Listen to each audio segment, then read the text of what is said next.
I was at work, an unexpected email popped up.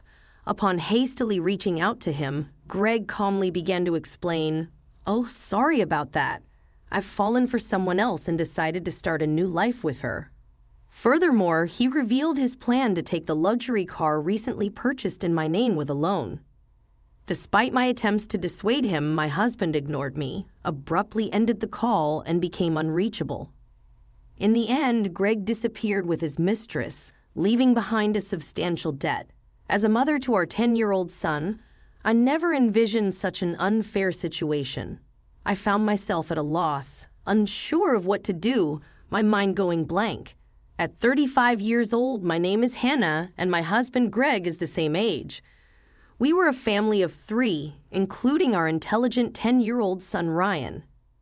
Ryan had displayed remarkable intelligence from a young age, reading papers on the computer and seeking my opinion on complex topics. In contrast, Greg was unstable, never holding down a steady job. Despite my full-time job and concerns about our future, Greg had recently maintained a stable income for 3 years. Lately, Greg spoke of making memories as a family, leading us to decide on buying the $35,000 camper van. However, due to Greg's inability to pass the finance company's loan review, I ended up taking the loan for the car. On the eagerly awaited delivery day of the camper van, I received an abrupt email from Greg stating he would graciously take the delivered van since the loan was in my name, and I would handle the repayments. Confused, I called my husband immediately, only to hear him confess, "Well, I've fallen in love with another woman and decided to date her. I intended it to be just a flame, but it turned serious, so I'm thinking of starting over my life with her. Bye." He mentioned the divorce papers we had discussed during a previous fight, declared he would file them, and unilaterally ended the call. This exchange marked the first time I realized I have been betrayed by Greg, a shocking blow. Subsequent attempts to contact him yielded no response. When I returned home from work and checked the drawer the divorce papers should have been, they were already gone, leaving me burdened with a significant debt from a $35,000 car loan. Despite my repeated attempts to reach out to my husband through emails and calls, I never received a reply. Ryan, noticing my unusual behavior, came to check on me with concern after dinner. "Mom, what's wrong? You hadn't been eating much lately. Are you okay?" Yeah, maybe. I'm just tired." When people lie, they look up to the right. Lying is bad. I've noticed Dad hasn't been home for 3 days. Did something happen between you two?" Startled by Ryan's sharp words, I took a deep breath to calm myself. Feeling that I could no longer hide the truth, I decided to tell Ryan everything. "I see. It's just like Dad to do something like that. Aren't you sad?" "No, I kind of understood from how things were going." Ryan, seemingly foreseeing the future, appeared unconcerned about our parents' divorce, but I knew he must feel sad about it in his heart. While silently apologizing to Ryan in my mind, I worked desperately, trying not to think about the dreadful events. However, my body was honest, and gradually, my health deteriorated. There was a training session planned at work that day, but I couldn't stand up and ended up squatting down. "Sorry, I can't stand up right now. I need to take a break." I heard my colleagues' voices full of concern, but I couldn't respond and collapsed. When I regained consciousness, I found myself in a hospital room. I received a diagnosis from the doctor that I needed detailed examinations, and I was admitted to the hospital. Hannah thought I feel so pathetic. It's supposed to be just emotional stress. Looking at the IV drip in my arm and the white ceiling of the hospital room, tears naturally started to flow. At that moment, Ryan, who is usually calm, rushed into the room with an extremely worried look, prompting me to quickly wipe away my tears. "Mom, what happened? Is it serious? You're not going to die, right?" "Of course not. I wouldn't leave my dear son alone." That's good." "Really? I was called by the school teacher and told that you were taken to the hospital." I was so shocked my heart nearly stopped. Ryan ran, usually mature for his age, but he's still only 10.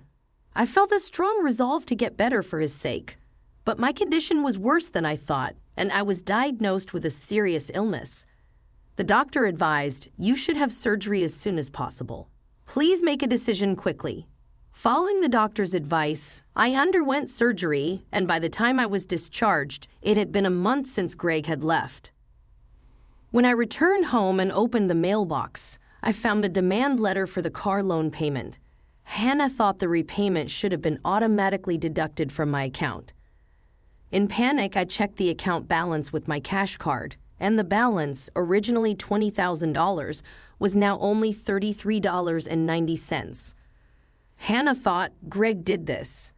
I want to ask him to return the money, but I can't contact him. What should I do? Since I don't have the camper van, I can't sell it.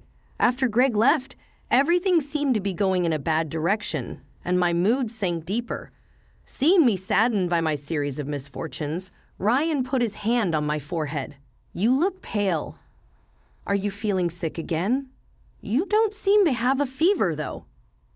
I'm fine physically, but you see, your father not only took the car, but also all the money we had saved. I can't work due to my physical condition, and now we have no money. I'm at a loss. I see. Then I'll deliver newspapers, and I'll search the internet to see if there's any work I can do. Encouraged by my 10-year-old son, I told myself that it wasn't the time to be down. Sorry for worrying you. I can't afford to be weak. I'll change my mindset and try to do whatever I can, I said, smiling at him. Ryan also smiled back and then said something unexpected. Let's plan how to get the car back from Dad. Who did that? The camper van is in your name, right? Yes, but what about it? Maybe we can. Ryan suggested an idea that I couldn't even imagine. I had never thought such an idea could exist. Also, I have no idea where your father is. Then let's check on my phone. A month ago, when we went hiking as a family, surprisingly, Ryan, who is usually very reliable, felt lost. At that time, we bought a kid's cell phone on suggestion and installed the GPS app on it, which both Greg and I could access. With this app, I can see where Dad... Oh, is that so? But what if we find him and he just says something vague and escapes again? As I pondered this, Ryan smiled and made an intriguing suggestion. Don't worry, I've already taken precautions. What did he just say? To my astonishment, Ryan had acted independently while I was in the hospital, achieving something unbelievable. I thought I can't believe such a smart child came from me. Understanding Ryan's words, I was simply amazed. He'd even caught wind of Greg's mistress. All right, let's teach Dad, who betrayed us, a lesson. Okay, let's start the plan right away. Together, my son and I prepared for that moment. Hannah thought, with Ryan by myself, died, I'm invincible. Bring it on anywhere, anytime. 3 days later, my phone rang. Ah, it's me. Please, I need your help. Oh, who might this be? Don't play dumb. It's your husband, obviously. I'm being questioned by the police about you. At this rate, they might ask me to come to the police station voluntarily. Help me out. Oh, is that so? Just wait a moment then. I immediately went with my son to where Greg was, and to my surprise, it was a forest park near our house where camping was possible. Greg was being questioned by the police in front of his car, looking bewildered. Feeling pathetic, I sighed and told the police we needed to have a talk as a couple and asked them to leave for a while. At that time, Greg seemed uncomfortable being watched by the people around us and urged Ryan and me to get into the car. Inside the car, Greg's mistress was sitting cross-legged, glaring at us, but that was no longer important. Sorry about that. Thanks for coming. But why did the police suddenly show up at my place? I don't get it. That's because I filed a report about the missing camper van. What? Why would you do that? It's obvious, isn't it? My car was stolen. Greg, foolishly thinking that actions between spouses can't be criminal, was saying nonsensical things. But the world isn't that naive, you know. You filed for divorce, remember? Forgot? So we are strangers now and are driving a stranger's car without permission. That's a crime. Ryan figured all this out, typical, sharp as ever, that kid. But I didn't steal the car. I just borrowed it for a bit. Oh, is that so? Well, I'd like to use my car now, so could you return it? That would be really helpful. As I reached out my hand asking Greg to return the keys, he reluctantly handed them over after confirming it was returned. Ryan quietly started talking. Hey, why did you abandon your family and choose to play around with this woman? Caught off guard by his son's unexpected question, Greg was flustered and awkwardly scratched his head. Seeing this, Greg's mistress chuckled smugly and started talking. It's because I'm more attractive than your mother. Look at me, you can see it, right? He fell head over heels for me and decided to leave his family. Quiet. I didn't ask you, old lady. Dad, you answer. Mandy was silenced by Ryan's stern tone, but Greg remained quiet. If you can't explain, that's fine. I'll just have the police come back and arrest you. Wait, hold on. Okay, I'll talk. Mandy, it turns out, joined Greg's company 3 months ago. They were attracted to each other and became involved at the welcome party for new employees. Later, it was discovered that Mandy was pregnant, and Greg decided to start a new life with her, leaving us behind. Why did you take the camper van? I quit my job and thought about selling the car for money. But it seems like you were using it quite a bit, weren't you? I thought it was a waste to sell it right away, so we decided to go on a trip. Wait, how do you know all this? Remember when Ryan got lost? After that, as a precaution, we bought him a kid's cell phone and installed the GPS app. Did you forget we installed it on your phone too? So I knew where you were all this time. By the way, I later found out from Ryan that he had pretended to get lost during our family hike because he wanted a cell phone. I was amazed at Ryan's ability to think and act so strategically. I suspected something was off with Dad, so I came up with this plan to monitor his actions. You really are a terrifying child. I will never become an adult like you, Dad, who betrays important people without a second thought. Greg, faced with the hard truth Ryan told, was a pitiful adult unable to offer any rebuttal. In contrast, seeing Ryan, only 10 but able to think and speak his mind firmly, gave me a sense of strength as a mother.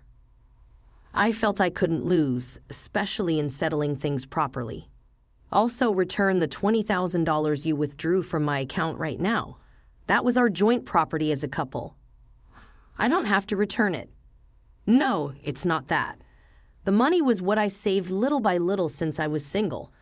After all, you always quit your jobs midway, so we hardly ever saved money together, did we? I was appalled to hear that the $20,000 had been squandered by Greg and his mistress. It was the moment I felt relieved about divorcing him. So, that's how it is. But if you stole and used the car and my money, that's going to be a serious crime. What? I just sent the police away, so it's not their business anymore, right? I only said we would talk. I have no intention of withdrawing the complaint. I must add the theft of my money to the report. Mom, should I call the police now? I can do it with just one button on my phone. Mandy, Greg's mistress, had been watching our conversation, but quickly tried to get out of the camper van. At that moment, she let out a scream that echoed around the area. The reason was that outside the car door, Mandy's parents were standing there, faces red with anger, about to explode in fury. Startled, she stepped back as her parents yelled at her. I'm sorry. Don't be so angry. But why are you here, Mom and Dad? I called your parents beforehand. What? Why? The truth was, during my hospital stay, Ryan had visited Greg's office and tearfully told them, my dad left the house with a woman we don't know, and my mom collapsed. Seeing Ryan's sorrowful and frail state, the people at Greg's office suspected Mandy, who had left the company with Greg, and gave Ryan her parents' address. Greg and Mandy have been overly friendly at the office. and there were photos showing them together at the welcome party for new employees, looking like a couple.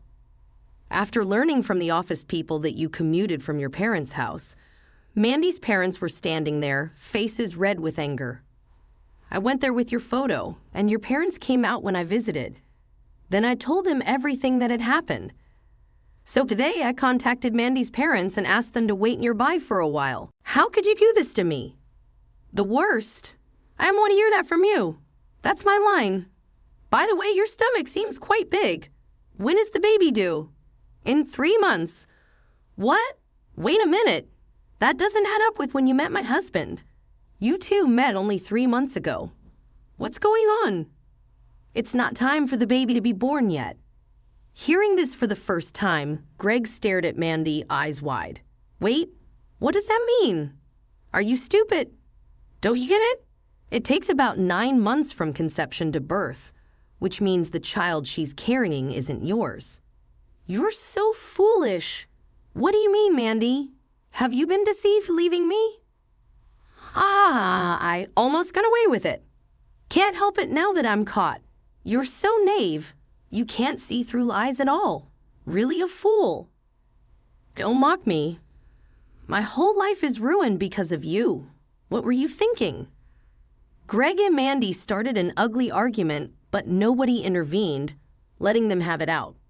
Meanwhile, we contacted the police again to explain the situation. As it began to get dark, the forest park was brightly lit by the red lights of the police cars. No, really, I was wrong. I was truly wrong. I'm sorry. I'll work hard and never cheat again. So please, just don't arrest me, Dad. People don't change that easily, especially lazy people like you. Exactly, Ryan's right. I can't trust you at all. Reflect on your actions and pay for your crimes at the police station.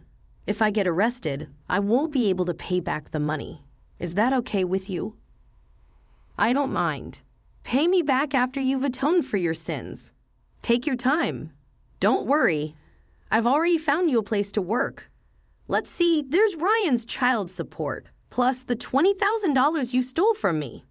I'm not sure how much it will all add up to, but you'll work and pay it all back. I had one last thing to say to Mandy, the mistress. You might think you're just an onlooker, but don't forget you're an accomplice to Greg's theft. Be prepared for that. When I told them that Mandy would have to pay if Greg couldn't return the stolen money, she shivered in fear.